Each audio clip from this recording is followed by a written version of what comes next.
बिस्मिल्लाहिर्रहमानिर्रहीम। आज जो मैं आप लोगों से बात करना चाह रही हूँ वो एक पाकिस्तान में ड्रामा रिसेंटली ब्रॉडकास्ट हुआ and it became outstandingly popular among the messes. और उसके ऊपर जो बड़ा ही मतलब पहले तो लोगों ने बड़े शौक से देखा और उसके बाद एक जो हमारी खातून फटर्निटी हैं यानी कि औरतें जो हैं उन्होंने ख़ास तौर पे उसके कुछ एक दो जुमलों पे बड़ा सख्त इतराज़ किया और उसके बाद कंपैरिजन करना शुरू कर दिया विद द मेल फटर्निटी। और ये सब बातें चलती रहीं और जो उनके राइटर थे उनकी भी काफ़ी हर लेवल पे जो है ना उनको बेइज्जत किया गया और किस कदर डेरोगेटरी रिमार्क्स उनके मतलब दिए जा सकते थे वो दिए गए and it turned out to be a national conflict. If अगर आप मीडिया पे देखते तो हर चैनल पे किसी न किसी होस्ट ने राइटर को सामने बिठा के उसकी जिस तरीके से उसकी बेइज्जती करवाई जा सकती थी वो करवाई। अभी मेरा जो एक सवाल है ज़ाहिर पता है I prefer to ask questions from you people so that you help me settle down all these. शायद मेरी अंडरस्टैंडिंग में कोई इशू अगर है तो we can collaborate and try to solve these matters. ये बात करने का मकसद असल में ये है कि इंटेलेक्चुअली हम जहाँ खड़े हैं इंटेलेक्चुअली जिन चीज़ों पे बात नहीं होती उन चीज़ों पे बात करने की ज़रूरत है। एनालिसिस किया गया from a very strange perspective. I am surprise जब आप किसी भी ड्रामे का या किसी भी लिटरेरी पीस का एनालिसिस करते हैं तो आप 2-3 एंगल्स को अपने मद्देनज़र में रखते हैं।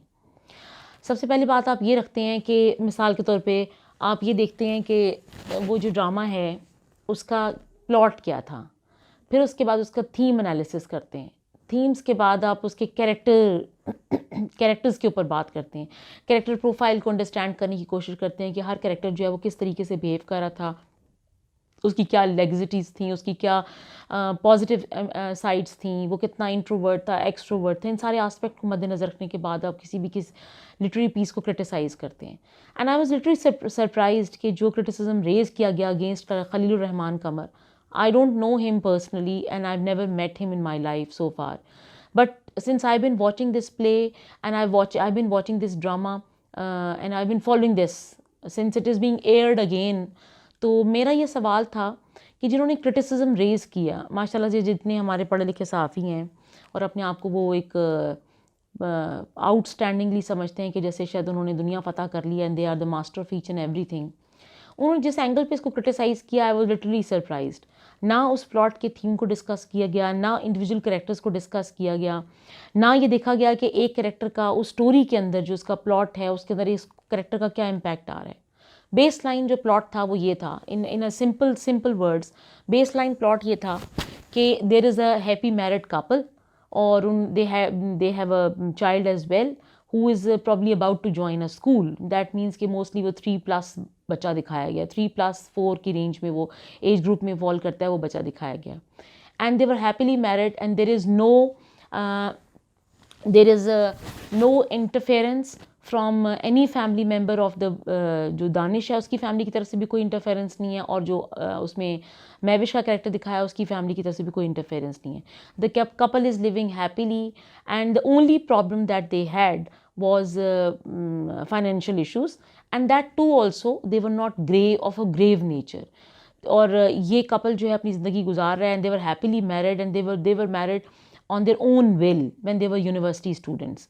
And later on you see the moment the girl जो है जो वाइफ है दानिश की यानी कि महविश जो है शी इज़ एल्योर्ड, वो अपने हस्बैंड दानिश को खुदाफिज कहती है और उस खुदाफिज कहने के बाद वो जनाब शहवार के साथ जो है वो अपना रिश्ता बना लेती है and she is ready to live with him initially without any legal relationship, legal and शरी relationship and later on she is trying to manage that कि वो उसके साथ शादी कर ले। And at that time there is an anti climax starts।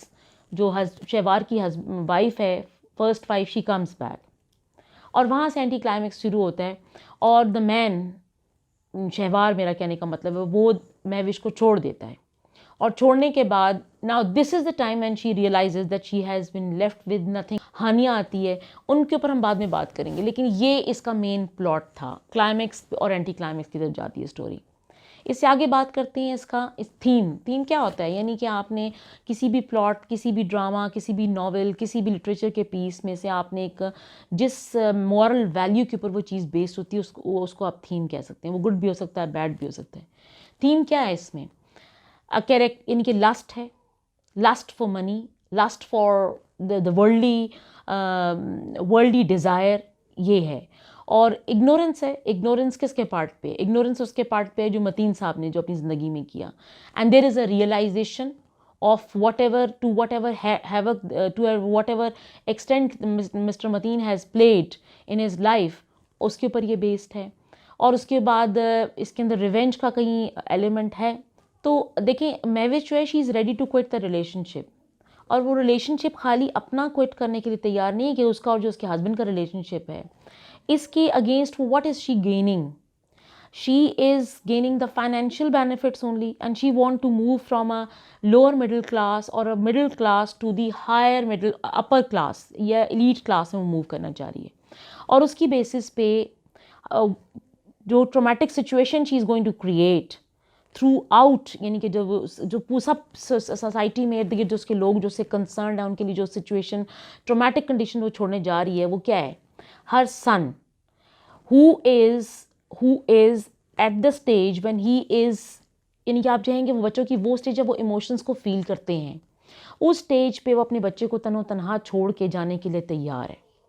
उस stage पे वो उस हस्बैंड को छोड़ने के लिए तैयार है जिसने यूनिवर्सिटी में उसके साथ अफेयर की बेसिस पे शादी की थी, चाहे वो छोटा था, चाहे वो over it had a long, whether she had a long affair, I mean whether she had an affair for a long period of time.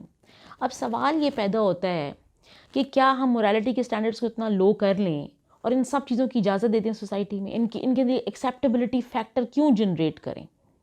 यानी कि अगर एक जिस तरह हम इस पे बात करते हैं कि औरत को तलाक हो जाए तो उसको एक सेटबैक मिलता है, उसके साथ उसके बच्चों को एक सेटबैक मिलता है, जब हम इन टॉपिक्स को हम अपने ड्रामाज में इनिशिएट करते हैं, इनके ऊपर बात करते हैं, तो इस टॉपिक पे क्यों बात नहीं हो सकती? और इस पे क्यों एक शख्स जो है वो एक एज अ मेल एक पर्सन जो है वो क्रिटिसाइज़ या नहीं कर सकता या उसके अगेंस्ट स्टैंड नहीं ले सकता कि when she quits the relationship, who is going to suffer? Her husband is going to suffer, who has been loving her for a long period of time. Her son is going to suffer, who is her child.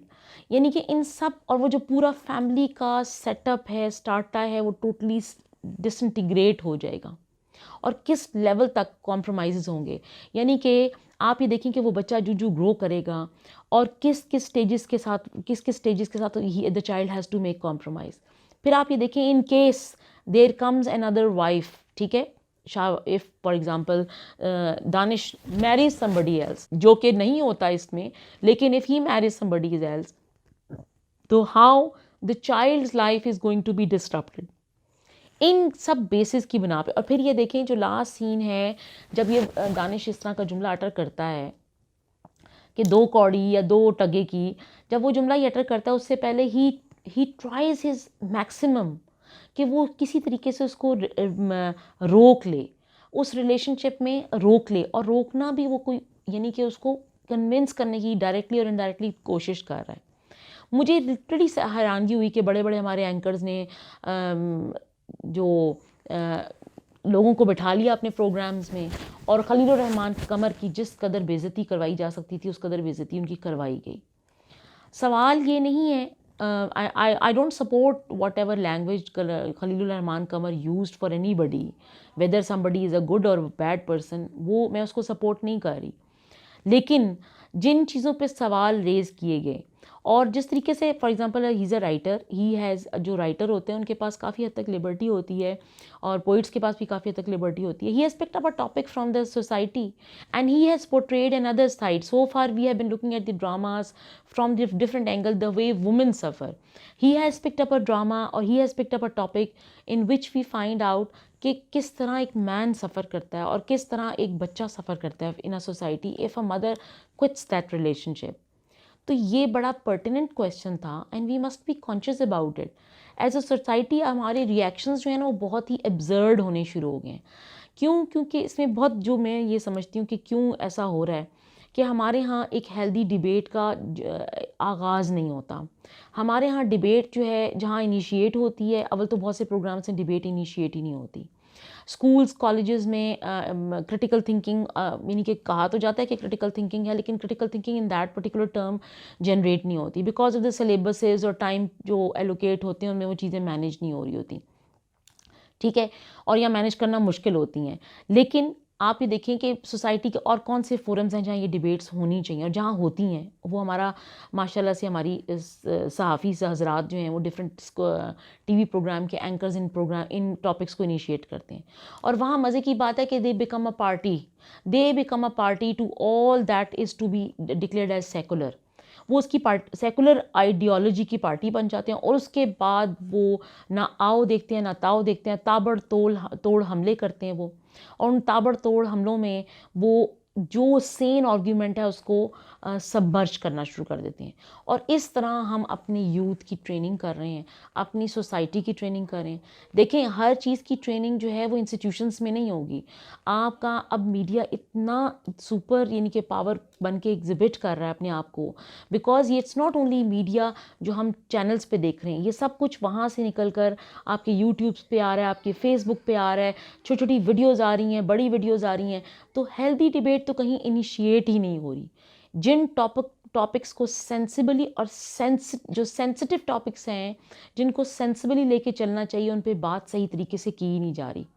बहुत ही absurd और बहुत ही shallow debate को जो है ना उसको support किया जा रहा है। और ये शैलो और जो आप कहें सतही तौर की जो गुफ्तगू है उसको इनिशिएट करके हम पूरे जो माशरे के लोग हैं, जो यंग और बडिंग माइंड हैं, उनको हम इस तरह इन्फ्लुएंस कर रहे हैं कि वो क्या इंप्रेशन लेके उठेंगे। वो कहेंगे हाँ तलाक जस्टिफाइड है, बिल्कुल जस्टिफाइड है। वो ये लेके उठेंगे कि जी हाँ, अगर आपको ये रिलेशनशिप क्विट करना पड़े तो कोई मसला नहीं, you can always find another partner. देखिए, question to find another partner नहीं है। आप सोसाइटी को डिसइंटीग्रेट करना चाह रहे हैं फ्रॉम द माइक्रो लेवल। एक ख़ानदान जो है, चाहे उसमें 2 बच्चे हैं, चाहे उसमें 4 बच्चे हैं, एक मियाँ एक बीवी है, वो एक सोसाइटी का एक यूनिट है।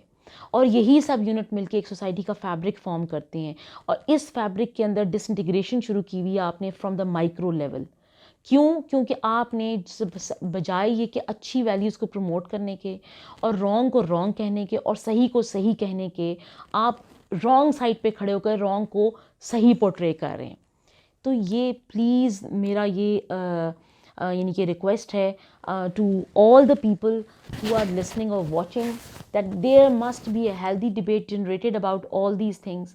और जो इस तरह की स्टूपिड डिबेट्स जनरेट कर रहे हैं उनको आप प्लीज़ कमेंट बॉक्स में इस तरह के लोगों को कमेंट ज़रूर करें, ताकि हम इस सोसाइटी के एक नॉन इंटेलिजेंट लेवल से लेके उसको ज़रा शन करें, और हम एक यानी कि आप यूँ समझें एक सेन डिबेट की तरफ हम मूव ऑन करें।